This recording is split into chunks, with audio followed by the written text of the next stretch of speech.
all that were like spectacular. Well, it's like interesting because I've never caught a ball over the fence until Texas A&M. Like that was my first ever catch over the fence. And then like how it's kind of like multiplied. I'm like, wow, okay, this is fun. Because like I've never done it before. Like I always dreamed of like doing that.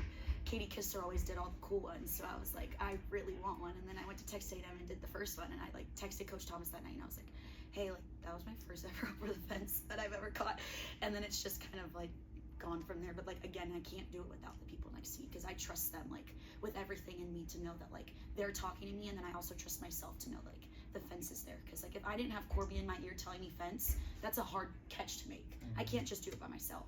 So like yeah, like I get the credit for catching it, but like I gotta give credit to Corby and Taylor because like they make it happen too.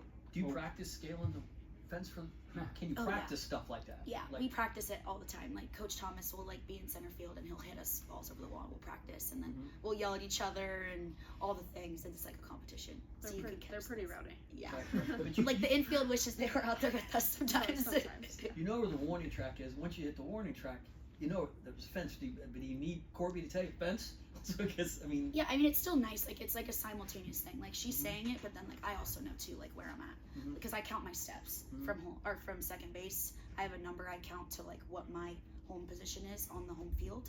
So then like when I go to other fields, that's my center point. So I always start at second, walk them off, and then I have a good vantage point of like how far I'm at from the fence. So you know when you're assigned to play in a particular spot in the outfield against this hitter, you're marking it off with your steps. Is that what you're saying? More like when I go to like when we go to Athens this coming weekend, when we practice on the field, I'll start at second base. I'll count off my steps as to like where I would be at home, and then I have a good vantage point of like how far I am from the fence.